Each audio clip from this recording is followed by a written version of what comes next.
আজকে তোমাদের সঙ্গে শেয়ার করছি শনিবারের ভিডিও।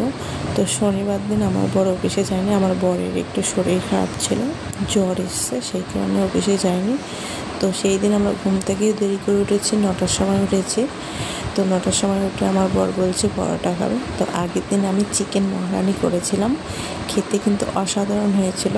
সেই চিকেন মহারানিটা রয়ে গেছে, সেটা দিয়েই আজকে সকালবেলা পরোটাটা করবো। তো পরোটা হয়ে গেছে, আর এইদিকে চিকেন মহারানিটা গরম করছি। সত্যি চিকেন মহারানি আমি কোনোদিনও রান্না করিনি, আমি এই প্রথম রান্না করলাম, কিন্তু দারুণ টেস্টি হয়েছে। আমি আবার এটা রান্না করব। আর এইদিকে দুপুরে রান্না বসিয়ে দেবো, সেই কারণে রেডি করে রাখছি। প্রথমে শসাটা কেটে রাখছি, এটা ভাত দিয়ে খাওয়ার সময় শসাটা লাগবে, কারণ আমার প্রতিদিন ভাত দিয়ে যখন খাই তখন আমার স্যালাড ছাড়া হয় না। আর এদিকে ডাঁটি কচুটা ধুয়ে পরিষ্কার করে রাখলাম, আর এদিকে মাছটাও ধুয়ে লবণ হলুদ দিয়ে মেখে রাখলাম। আর এখন আমি দুপুরে রান্না বসাবো, সব কিছু রেডি করে নিয়ে রাখলাম, তারপরে আমি রান্নাটা বসাবো। প্রথমে কড়াইয়ের মধ্যে তেল দিলাম, তেল দিয়ে মাছটা ভেজে দিলাম। প্রথমে মাছের ঝোলেই করলাম, মাছের ঝোলটা একদম সাধারণভাবে করলাম, কোনো আলু দেইনি, আর পাতলা করেই করেছি ঝোলটা। আর এই দিকে এখন নতুন জিনিস বানাচ্ছি, এটা আগের দিনের ডাল, মসুর ডাল করেছি, তো ডালটা আর খাওয়া হয়নি, দুপুরেও খাইনি আগের দিন, আমি রাতেও খাইনি, সেই ডালটা ফ্রিজে রয়েছে। তো ভাবছিলাম সেই ডালটা তো আর ডাল খাবো না, যেহেতু মাছের ঝোল করেছি, তাই ডালটা গরম করে একটা ডিম দিয়ে দিলাম। ডিমটা আগে ভাজিনি, আমি ডালের মধ্যেই ডিমটা দিয়েছি, দিয়ে একদম শুকনো করেছি, কিন্তু খেতে অসাধারণ হয়েছে।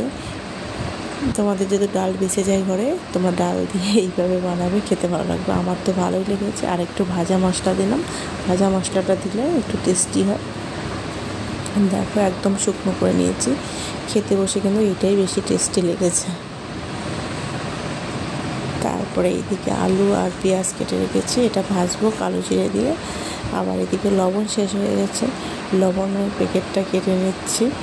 আর এইদিকে আলু ভাজাটাও হচ্ছে। শনিবার দিন আমার অনেক কাজ ছিল, তার ফাঁকেই আমি একটু ভিডিও করেছি রান্না করার সময়। আলু ভাজাটা হয়ে গেছে, এখন নামিয়ে নেব। তারপরে এইদিকে আমার পছন্দের একটা রান্না করছি, সেটা হলো ডাঁটি কচু। এটা একটু ঝাল ঝাল করে করলাম, এটা আমার বর খাবে না, আমি খাবো, সেই জন্য আমার জন্য করেছি বলে একটু ঝাল ঝাল করে করেছি। এটা না, এখানে আবার গরম মশলা দিয়েছি, সত্যি গরম মশলা দিলে না টেস্ট একটু অন্যরকম হয়, খেতে খুবই ভালো হয়েছে। এই অবধি হলো আমার রান্না।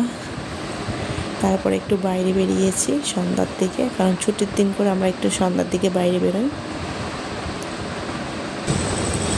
বাবা এদিকেও তাকায় না।